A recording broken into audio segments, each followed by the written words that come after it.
Okay, today I'm in Newmarket, the bottom yard of Phantom House Stables with Dylan CUNHA. Dylan, I've been doing I'm trainer, a horse race trainer, I should say, for people that don't know, but I'm sure most do. I was doing my research on you. I was expecting to see you wear a cape. You're Superman, aren't you? Not at all. I just like to keep myself busy.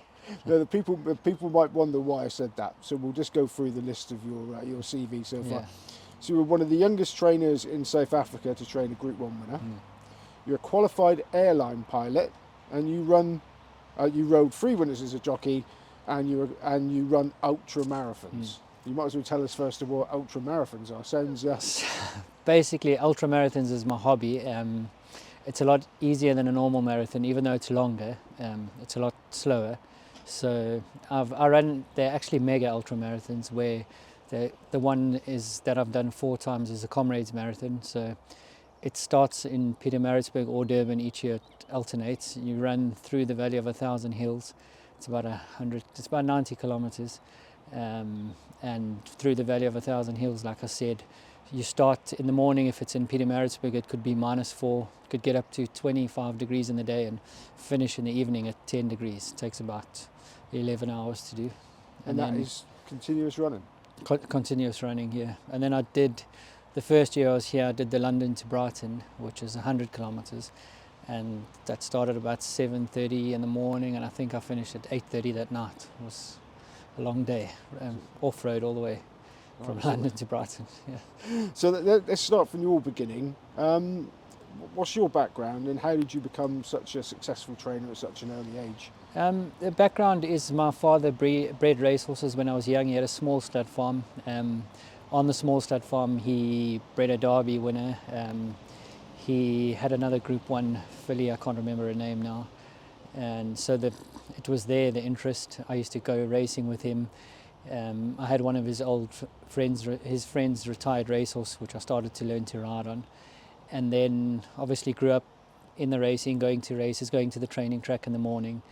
And then when I left school, I told him I want to become a racehorse trainer, and he said, well, if you want to do that, you've got to learn from the bottom. So I came to Newmarket and worked for Robert Armstrong, which was great. It was sort of like a yard like William Jarvis is now, where it wasn't big in size. A lot of the lads were with him for a long time, very experienced lads, so I got to learn from them. In fact, one of the lads, Willie McEwen, who taught me to ride work there, to ride proper work in the morning with racehorses, he's actually riding for me here now, so it's a full circle. And then from there I went a short break back in South Africa, and then to Barry Hills. Barry Hills at the time had Distant Music, he was the Dewhurst winner, Guinea's favourite. We had Rainbow High at the time, who was a good, I think he won the Chester Cup or Chester Vase or something. He had a really big string of horses. And then I went back to South Africa, worked for Justin Snaith, who was the champion trainer. He is the champion trainer now. Great trainer, learnt a lot there, and then went off on my own. By then, I think I'd worked for some really good trainers. I'd experienced being with horses my whole life, and it's not easy, you need to be lucky, but we bought correctly, didn't have a big budget. The first horse my dad bought with his breeding background was a filly called Coconut Grove, who won 9 races in a listed race. The next season we had bought Strategic News, who became a Group 1 winner and a stallion. So that's what you need. I need that to happen here. Yeah. Why did you come to the UK originally to cut your teeth? It's a big industry in South Africa as well. You're talking about when I was a kid? Yeah. Just purely because my dad said you need to go and start from the bottom. I was just a stable lad here, mucked out boxes. In South Africa, I wouldn't really have done that because they don't have such a shortage of staff like there is here. So I got to, and he said, go and learn from the best in the world. So it was a great experience. I loved every minute of it. As a young lad, I could think of nothing better than riding work down the Elbe Hatchery.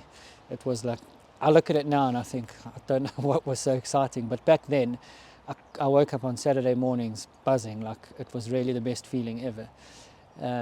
So I was a stable at Barry Hills and Robert Armstrong before being assistant to Justin Snaith. So it was a good grounding, because even now, starting training here again, last year for the first bit, for most of the year last year, I had to do all the jobs I learned when I was a kid. So it stood me in good stead anyway, 20 years later. Yeah, and you rode. Is that right? You rode your winners while you were an assistant trainer. Yeah. So Justin Snaith kindly gave me about 10 rides. 3 of them won. They were amateur races. 3 of them won. The first ride he gave me 1, and then obviously I got better rides from there. I think 3 won. There was 1 or 2 placed, and my last ride, it was a hot summer South African day. I'm quite tall, so I was quite heavy. It was coming third, and I think I put my hands down and ran fourth and got in a lot of trouble, so I just left it at that. Was there ever any ambition to become a proper jockey, a full-time jockey ever? I would love to have, like I said, riding work down the Albert Hatchery was a dream when I was a kid. I would love to have been a jockey, but I was just always too heavy. I weighed in at 53.5 kgs, but it was a struggle to weigh in at that, yeah. Yeah. So when did the opportunity arise to become a trainer in your own right? Well, I was always working towards becoming a trainer. So as soon as I could, as soon as I'd done the time, I applied for a license and got it. Started with, I think, 5 horses back then. And luckily, one of the 5 was Coconut Grove, who won, I think it was 9 races in a listed race. And yeah, so that's how it all came apart. It was much easier in South Africa. We had a much bigger network of people we knew, which was a challenge here. And you've, one thing I read about, you've attained, I think, the unique achievement of training a winner at every racecourse in South Africa. Yeah, it was a goal I set myself to do once I'd had a few winners at a few racecourses, and I stand to be corrected, but I think possibly the only trainer who's ever done it. I trained a winner in Durban. We had Scottsville, Clarewood and Greyville, and then in Johannesburg at the time we had Newmarket, Turffontein, the Vaal racetrack. They had a Vaal Sand racetrack, and then once a year they had a Rheinkiesfontein meeting at the actual training track, like would it be like having a Newmarket meeting at the Albert Hatchery, for example. And then I trained a winner in Kimberley and Cape Town, Durbanville and Kenilworth. And then in Port Elizabeth, Arlington and Fairview, and those were all the racetracks in South Africa at the time. So I've lost count now. How many's that? there was probably about 10, I would say, but it was interesting because if you think traveling a horse from Durban to Cape Town takes 25 hours, so it's not an easy thing to do. There was a lot of traveling involved. It's 25 hours there, 25 hours back. It's hot temperatures. It was a big challenge, but it was something I set out to do, and it was one of the things, I don't know, small challenge that I enjoyed doing. Yeah. So that's something that you would only really do in the normal course of a training career if you set your mind to it? Yeah. You wouldn't normally send horses that far? And they're different tracks. I mean, Kimberley had a sand track, the Vaal race track had a sand track.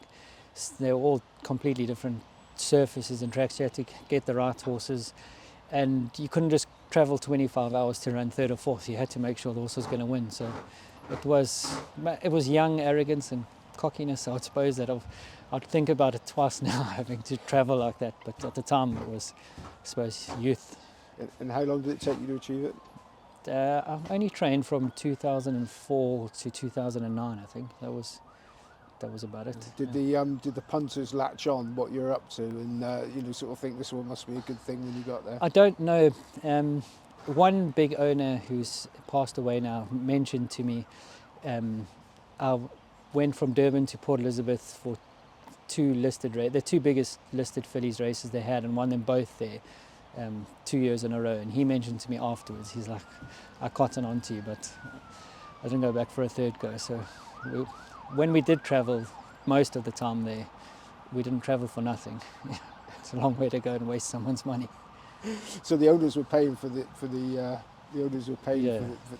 challenge. And they would come and travel up and come be part of the experience. I mean, when you're going 25 hours or 20 hours somewhere, or even Durban to Johannesburg's 8 hours, you would go the day before, go out for dinner, have a few drinks, watch racing, hopefully win, and then go out for dinner again the next night. It was more of a bit of a socialising as well. Yeah, I'm sure you deserved it after all that travelling. So you won your, was it Grade 1 with Australian horse, Strategic News, in 2007? Yeah. So Strategic News was the first horse we bought in Australia. He was another funny story where he got loose during the run up to the sales, and he cut his leg really badly. He had a big bandage on him, but I was completely in love with him. And he went through the ring, and he went, I think, 30 or 35,000 not sold. And the breeder came to me afterwards and said, I know you've come to look at this horse 10 times. He said, I tell you what, give me 40 grand, you can have it. So I was too happy with that. Took him back to South Africa, and he was a lovely horse. He stayed a colt and became a stallion. We took him to Dubai, and he won there. He won a grade 1 in South Africa. He gave us a lot of fun. I think he won 5 or 6 races. But he was a good horse. He got really sick after the Summer Cup, and sick as in almost died. He was in equine hospital for a good 2 months. And I think if that didn't happen to him, he would have turned out a much better horse. But unfortunately that happened and hindered him from showing his true potential, because as he got older I thought he would get better. But he won a grade 1, so I can't complain. And that was a great buy from that breeder. Did you ever hear from him again? Very good. I'm still in touch with him, and I actually met the All Blacks rugby coach through them, because they were good friends with the All Blacks rugby coach. And I went to New Zealand to the sales and met him. It was very interesting. Lots of banter, being a South African and having an All Blacks. Yeah. Are you a rugby fan anyway? Yeah, of course. And but then you were flying. Yeah. And you handed your license in. So I was flying on the side, just as a hobby. Oh, I meant actually, but you were flying as a yard. Oh, We're yeah. getting onto the flying side, getting a minute. We were doing well as a yard. We couldn't do any better, really. I'd got some nice owners in. We were doing well. I just wasn't enjoying it. The night of the Summer Cup, the grade 1, I always said if I win my first grade 1, we're going to have the biggest party. And the night of by 8 p.m. I was in bed, totally exhausted, ready for bed, and just totally disappointed, really. I think I put so much pressure on myself. Being 28 years old, it was just too much, and so I wasn't enjoying it. Have a winner, and it was not enjoyable at all. I wasn't even enjoying the horses anymore at the time. Just the pressure was too much, I think. I would love that pressure now, being a bit older and more mature, but at the time I wasn't really enjoying it. So if I can come on to the next part with the flying, I had a lot of friends my age, 27, 28 years old. They were flying and having the time of their lives. I had a private pilot's license at the time. I was flying and hanging out with him a bit, and I was under so much pressure and under so much stress and not enjoying it. So I decided if I'm that age, I think I should do what they did, and that's when I went flying. And yeah, it was good. I gave up the training, continued an airline career, and really enjoyed it. I had a great time. We'll go on to that in the next bit. Yeah, okay.